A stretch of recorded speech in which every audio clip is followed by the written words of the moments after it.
Bismillahirrahmanirrahim.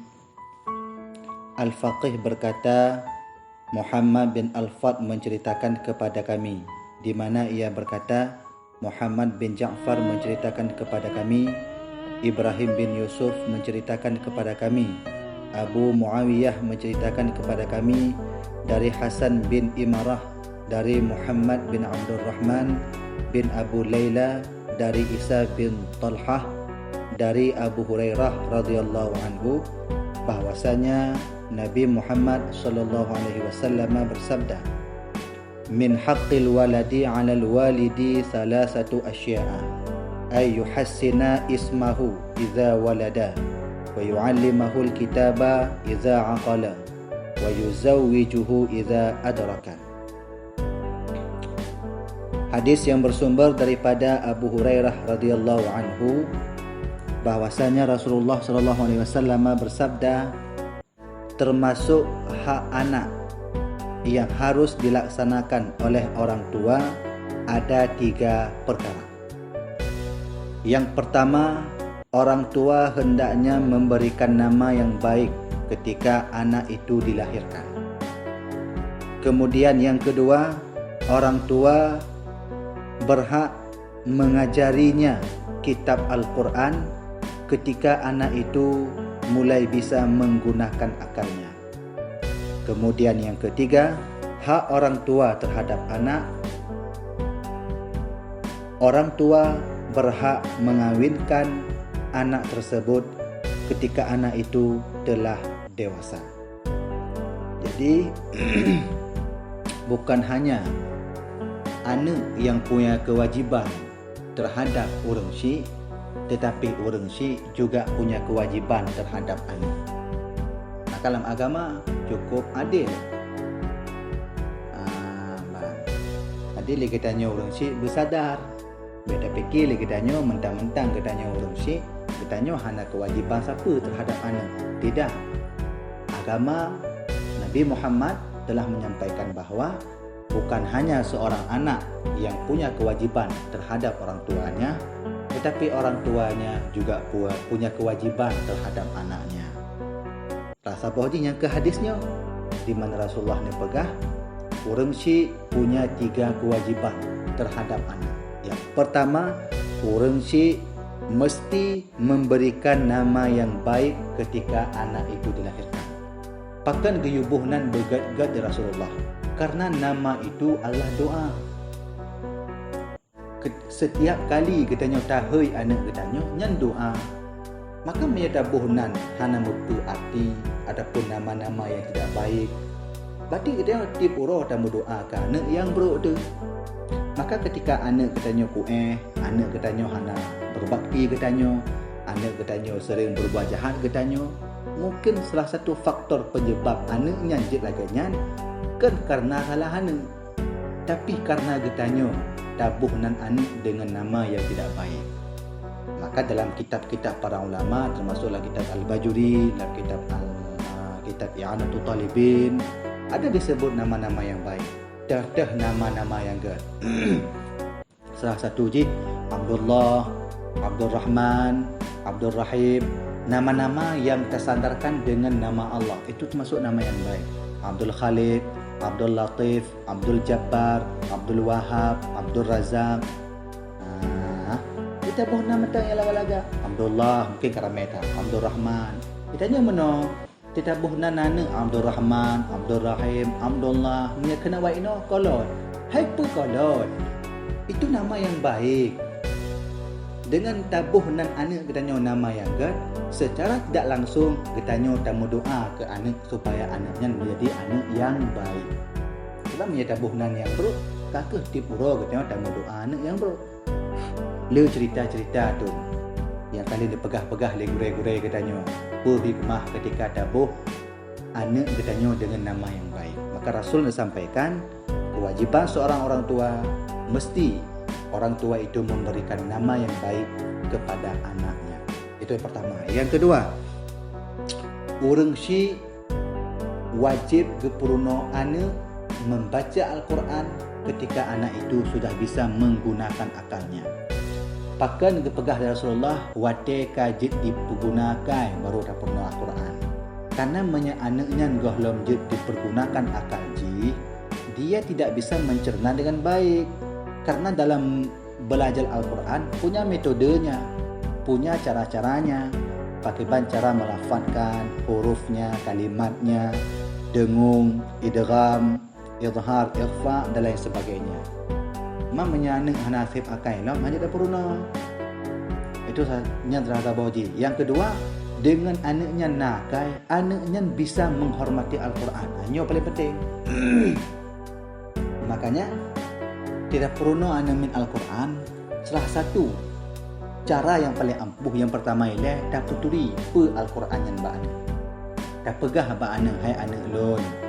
Al-Qurannya kalamullah. Al-Qurannya kitab yang suci. Dan naso medera orang yang mampu menciptakan lagi Al-Qurannya hai. Maka kata ambil sagai-sagai tabah-bah Al-Quran, tati-ti Al-Quran, tak perlu Al-Quran beranggapai benar adab Al-Quran. Dah beri pendidikan kepada anak. Segohlom getanya tak perlu anaknya membaca Al-Quran. Ya, mbak. Kemana getanya orangnya mungkin menurut lun kan salah, tapi keliru. Getanya kawai dia tak perbuat Al-Quran kan tanpa tak peduli apa itu Al-Quran. Untuk apa itu Al-Quran? Dan bagaimana profil ataupun biografi daripada Al-Quran tersebut. Tak peduli bagaimana. Makanya Nabi ni pegah wate anaknya kajit dipergunakan akalnya, baru orang si berhak mengajarkan anak itu membaca Al-Quran. Supaya anak dihormati Al-Quran. Menyata purno Al-Quran kepada anak, sedangkan anaknya anak itu di Al-Quran, maka jangan heran ketika anak itu tidak bisa menghormati Al-Quran.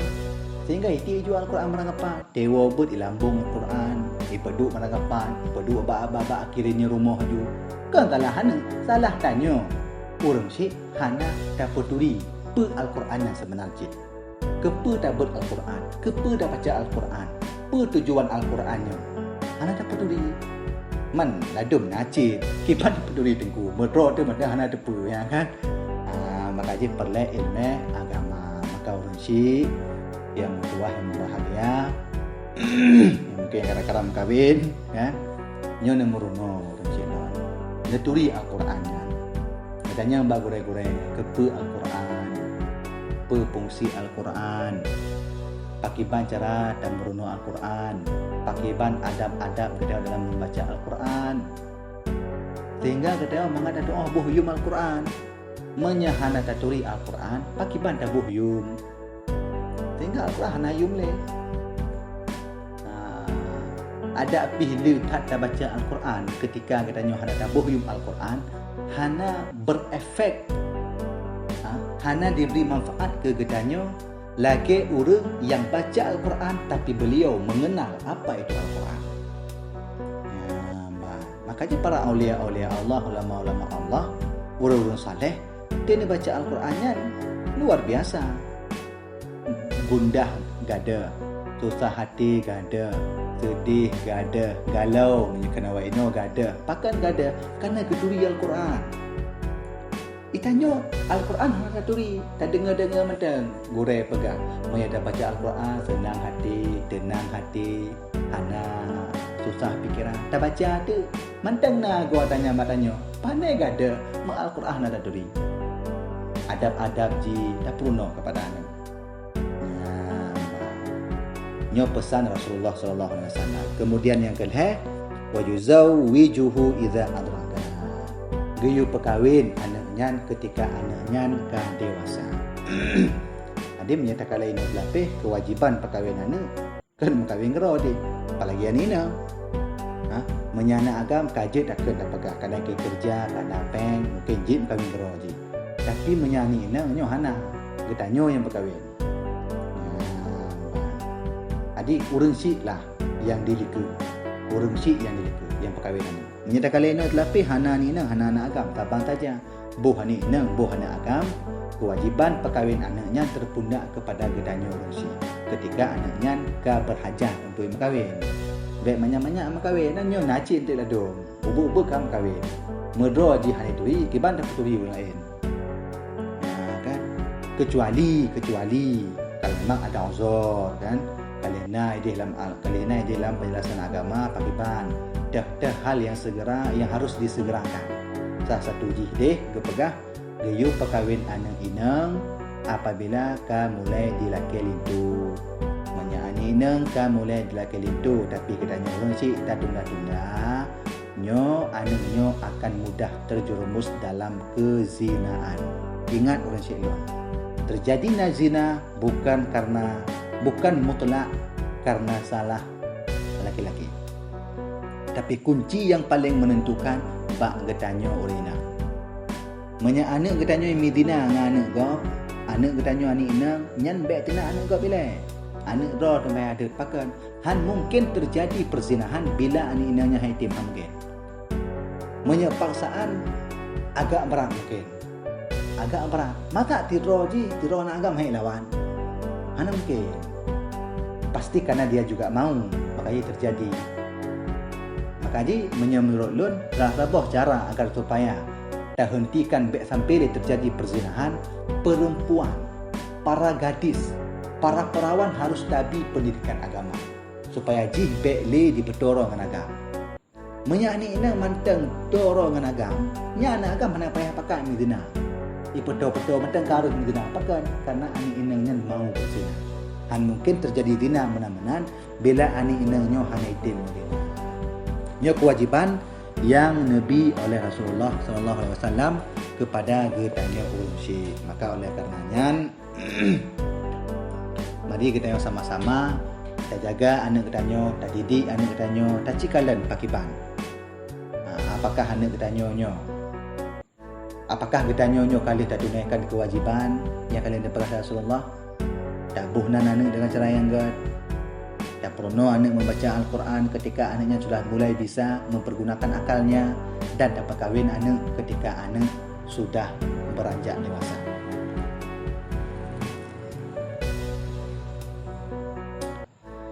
Pada masa Khalifah Umar radhiyallahu anhu, Nazra orang Syiah mengadu pada Sayyidina Umar, "Wahai Amirul Mukminin, anak lun kadurhaka kepada lun."